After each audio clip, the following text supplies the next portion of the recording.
freeze some of its nuclear program. The decision could be reversed and the program could be back up and running within less than a day. We can return again to 20% enrichment in less than 1 day, and we can convert the material again. Therefore, the structure of our nuclear program is preserved.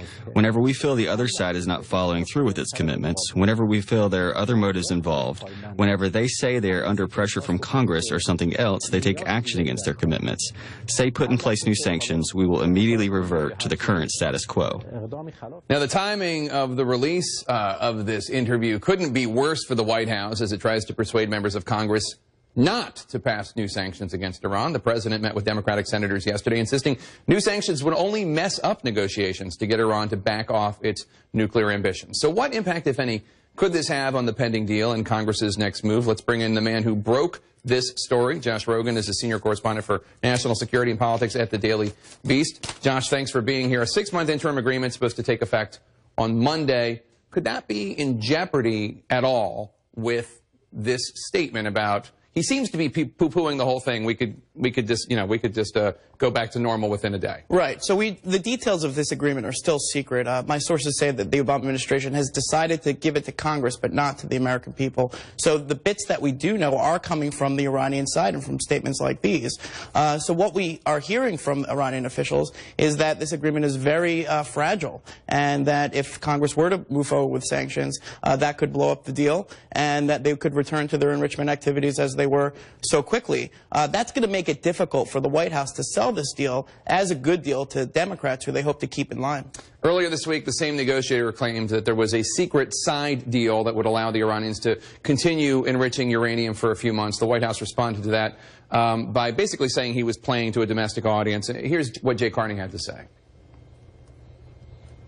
What Iranian leaders say for their domestic audience purposes is far less meaningful than what they do and what the agreements commit them to.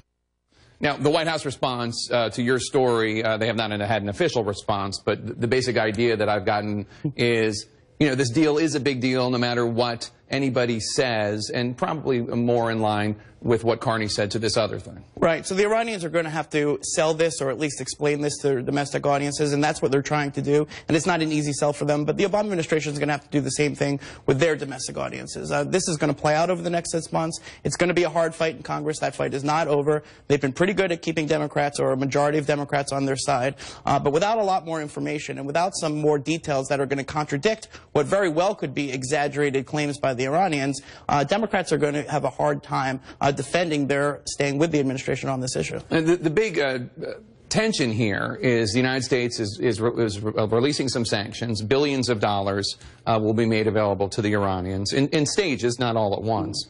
But if there are skeptics on Capitol Hill, they could possibly become more skeptical when they hear the statement saying this really isn't any big deal. That's not. I'm paraphrasing, but like we can reverse this in 24 hours. Right. Do you think this will have a direct impact on members of Congress on that? I think those people who are pushing for the sanctions legislation sponsored by Senators Menendez and Kirk to go forward will definitely use these kinds of quotes to make the argument that the Iranians are not serious, that they can't be trusted, and that any final deal will have to include a complete ban on enrichment and a dismantlement of their enrichment capability.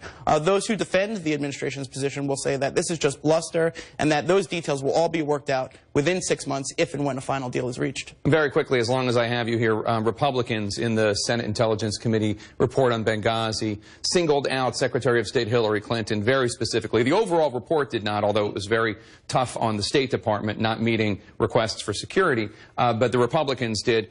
Do you think this is going to have an impact on Secretary of State Clinton, should she run for president? Right. The Intelligence Committee report identified 2 officials, Patrick Kennedy and Charlene Lamb, as being extremely unhelpful and derelict in their duties prior to the attacks of September 11th by leaving our base there undermanned and underprotected.